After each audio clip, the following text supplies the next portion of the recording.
Eeyore's Good Day.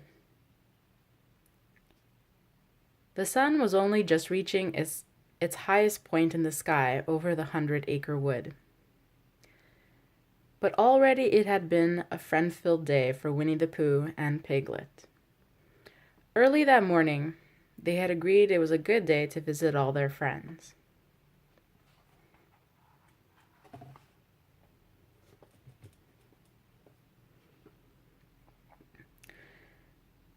First, they had dropped in on Kanga and Roo, who were just finishing their breakfast.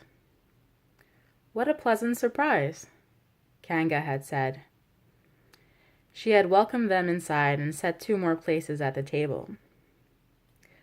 Pooh had already had a full breakfast, but the walk to Kanga and Roo's house had made Pooh and Piglet hungry. Next, Pooh and Piglet had stopped at Rabbit's house, just in time for a mid-morning snack. Rabbit was happy to see his friends while he took a break from working on his garden.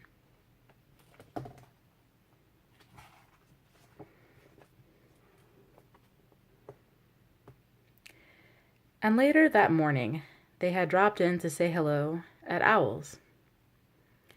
He was just beginning to fix his lunch and invited Pooh and Piglet to join him. "I'm not sure we can stay for lunch," Piglet said. "We have a few more friends to visit."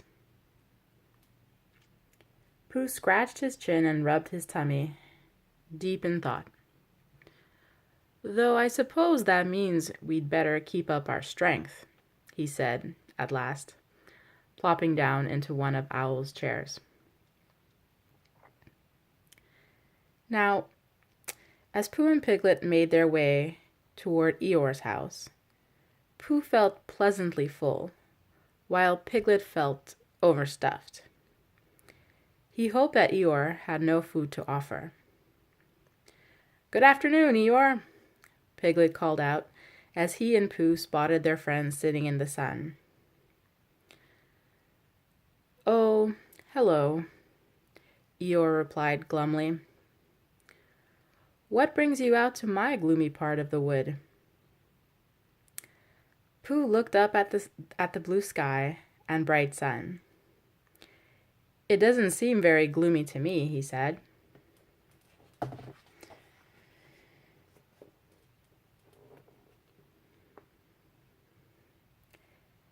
Eeyore turned his eyes skyward. He said flatly. "I suppose you're right." "Is anything the matter, Eeyore?" Piglet asked. Eeyore thought it over. "Nope," he said at last. "I suppose nothing is the matter today." Pooh and Piglet looked at each other, puzzled. Neither was quite sure what to say. Nothing the matter?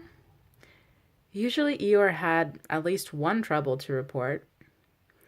That his tail had fallen off, or his house had fallen down, or been moved when he wasn't looking.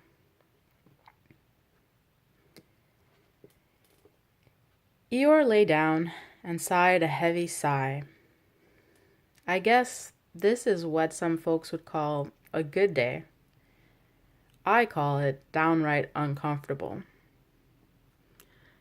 Pooh scratched his head. "Uncomfortable?" he said.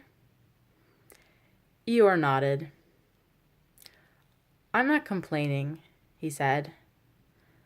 "But nothing the matter feels an awful lot like something the matter to me." Suddenly, Piglet had an idea. "Pardon me, Eeyore," he said. "I need to talk to Pooh for a second."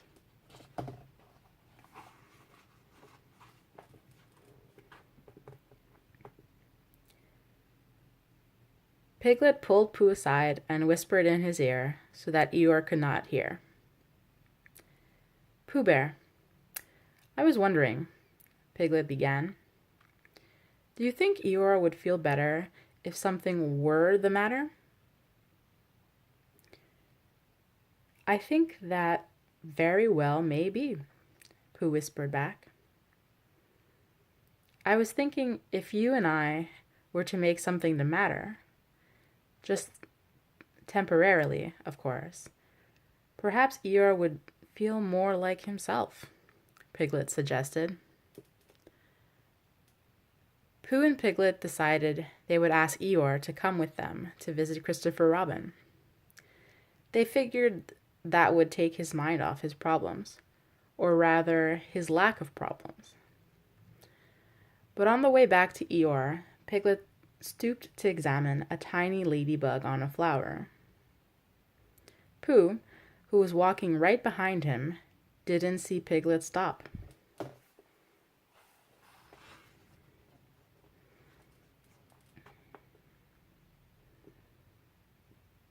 Pooh stumbled over poor Piglet and flew through the air toward Eeyore.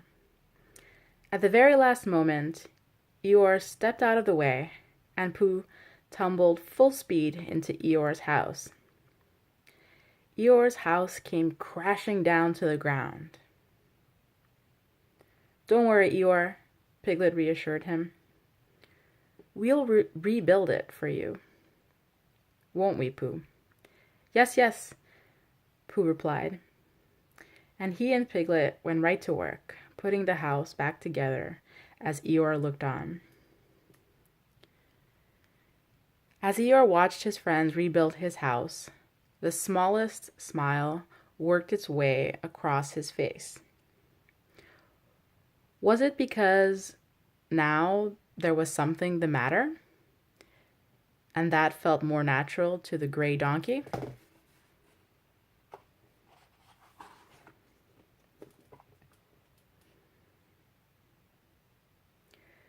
Or was it watching two good friends working hard to cheer up another that made Eeyore's spirits lift?